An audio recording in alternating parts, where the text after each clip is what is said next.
Vetëm për pak sekonda, lidhemi direkt për një bised me deputetin e Kuvendit Kosovës nga Partia Demokratike, zotin Artan Behrami,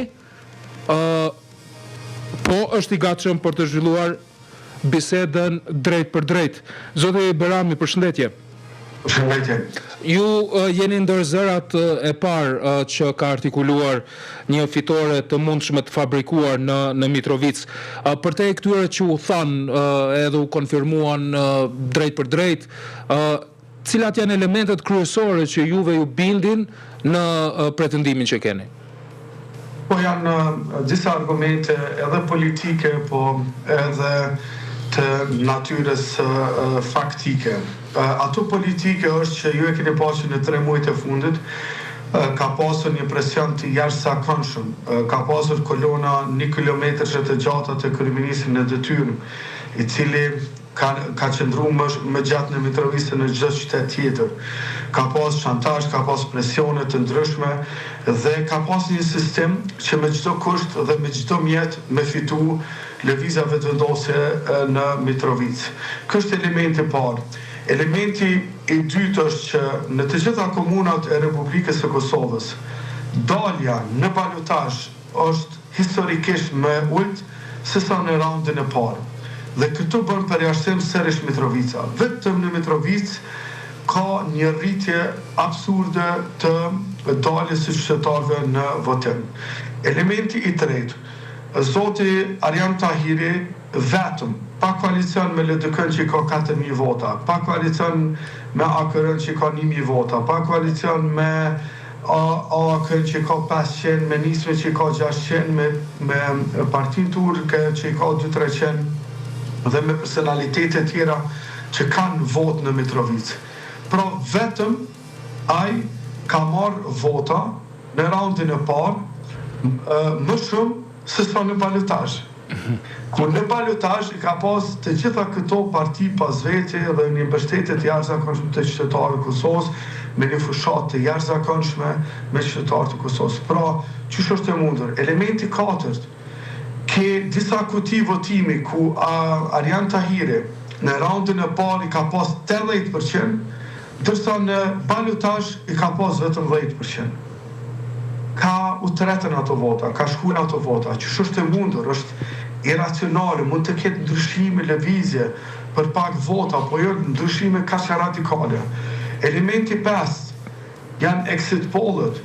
Hajde këto exit pollet të tjera, po qysh exit polli të cilin e financon lëvizja vetëvendosje në baza ditore. Qysh ai doli dhe e qiti fitues Arjan Tahirin në raundin e parë. Qëto janë elementet politike, elementet faktike. Kryetari i Partisë Demokratike të Kosovës, Degani Mitrovic, dhe kandidati jonë për kryeminist Bedri Hamza, edhe kandidati jonë për kryetari Arjan Tahiri e kanë uruar zotin Faton Peci.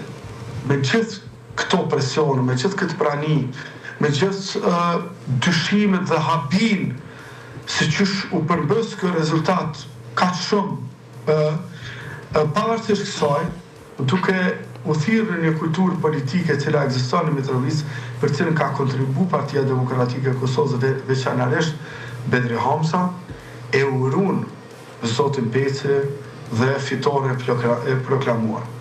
Mirë po, kur në qendrën e numërimit në Mitrovic fillun të numërohen votat sërish, pra se fillimisht janë numëruar vetëm në klasa shpejt e shpejt, për të japë një rezultat preliminar, dërsa në qendrën e votimit aty normal që shikohen më me detaje të gjitha votat. Dhe aty edhe komisionerët e PDK-s, edhe komisionerët e LDK-s, edhe komisionerët e AK-s dhe komisionerët të tjerë për jashtë lëvizjeve vetëvendosje kanë konstatuar një zëri që ka shumë flet votime me numër serik që nuk i takojnë klasës ku është votu. Pra, se cila klas e ka numrin serik të tyre. se cila klasë ka numrin serik të tyre. Dhe në Mitrovic çfarë ka ndodhur? Në kutia janë gjetë flet votime me numër serik të klasave tjera, po skandali më i madh është edhe të klasave, edhe të shkollave të tjera. Pra çish është e mundur që në flet votim në Abdullah Shaban me përfundu në Ismail Qemail. Çish është e mundur një flet votim i cili është i dedikuar për universitet, pra ku është votuar që të përfundojë në Abdullah Shaban. Dhe këto nuk janë raste të izoluar, pra nuk po bëjmë fjalë për një dë. Këto po flasim për masive, pra janë dikon në 20 kuti, afërsisht afër 40 vota të tilla me çrregullime të numrit serik. Pashtu sot janë publiku edhe votat e cilat janë pavule. Dhe habia këtu është, çish është e mundur që 99% të rasteve këto vota me ndryshime të numrit serik i takojnë Faton Pecit. Pra, nëse është gabim teknik siç po pretendon KQZ, nëse është gabim teknik, atëherë ky gabim teknik i dashur më reflektuar edhe te votat e Arjan Tahirit. Po çish është e mundur që 99% janë të Faton Pecit. Dhe kjo është indikator pra i sigurt që aty ka pas manipulim dhe inxhiniering shtetëror të vjedhjes masive të votës në Mitrovic dhe në mendoj që jo vetëm Partia Demokratike e Kosovës, po edhe parti tjera kanë alarmu tashmë për këtë dhe qëllimi nuk është këto, se po i dëgjoj serat, nuk është qëllimi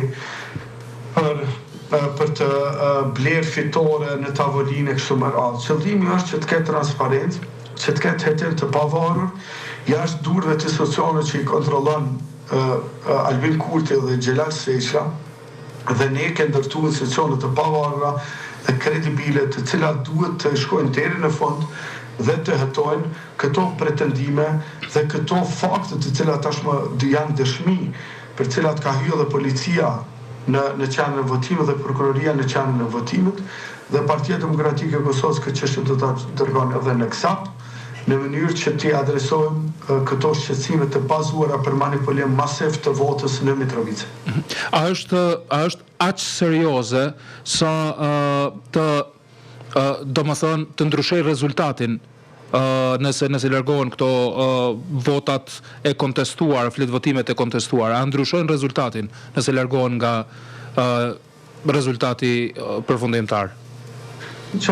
Problemi nuk është të se ndryshon rezultati apo jo.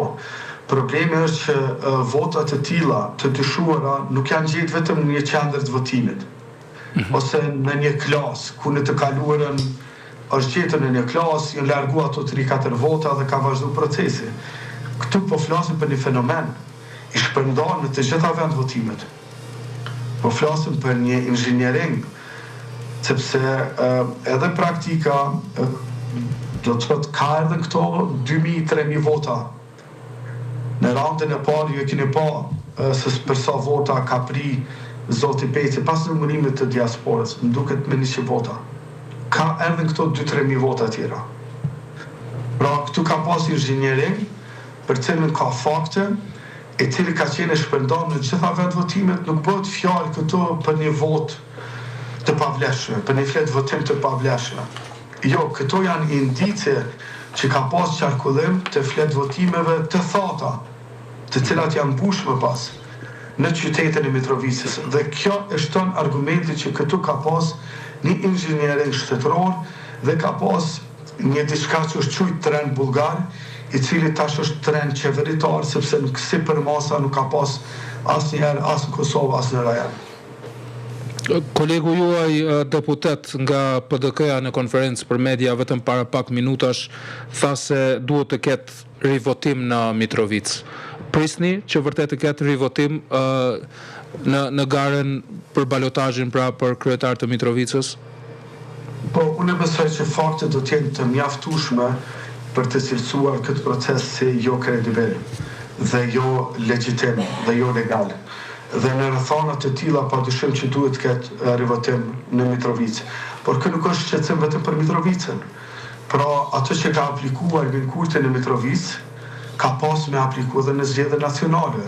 Pra ky njeri ka investuar në një qytet duke kriju një precedent për të investuar edhe në nivelin nacional. Pra po bëhet fjalë për një kryeministër në detyrë i cili ka marrë pen institucionet e Republikës Kosovës dhe është duke i keq përdorur në mënyrë sistematike për të krijuar një realitet të rrajshëm në Kosovë.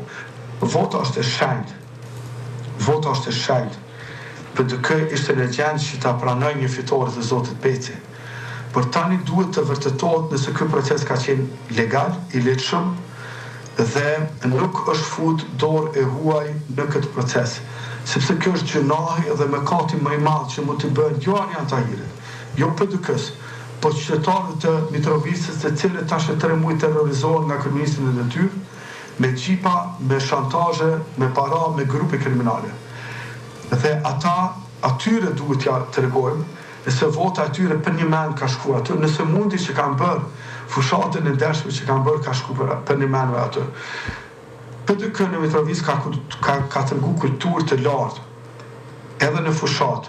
Nuk jemi marrë me kundërshtar politik, jemi marrë me tema reale që e sfidojnë çdo qytetarin. Ata janë marrë me pislëqe, ata janë marrë me akusa, ata janë marrë me shantazhe dhe me qëta të tjera.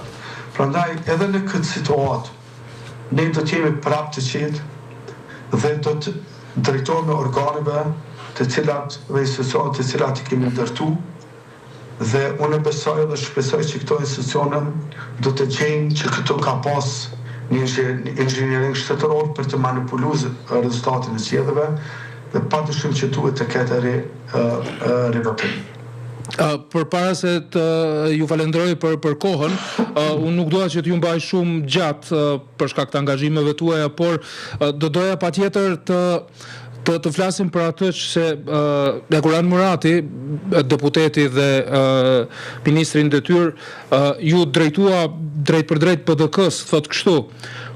Prandaj kur pikërisht PDK-ja tash vërtet kapen i hajnin, kjo akuzë në fakt është rrëfim për mëkatin e tyre, njësoj sikurse mëkatarit që rrëfet për mëkatet që ka bërë. Çfarë thuni ju nga PDK-ja për mënyrën se si ju drejtohet pas ngritjes së kësaj problematike në lidhje me Mitrovicën? Dy gjëra, fillimisht po du me citu deputetin dhe mikun tim të madh Big Berishën që thoi ke këta vëvën kur pikapshin hajni po jemet ka hatrin. Ky është elementi i parë.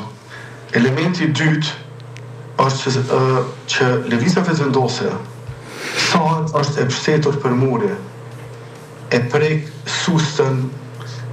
sustën e viktimizimit që në esencë është doktrinë serbe dhe nuk është doktrinë shqiptare. Pra, kë ideja me viktimizu vetën, ideja me bo fushat me viktimizim, fushat me arkivore, që shbën Albin Kurti është doktrinë serbe, nuk është doktrinë shqiptare. Ata duhet të heqin dorë nga kjo. Sepse ne nuk po themi asgjë. Ne kemi fakte, organet të drejtësisë janë aty, nuk është betej kjo e opinionit publik, kjo është betej për legitimitet të një procesi zgjedhor që ka qenë në Mitrovicë. Kaq.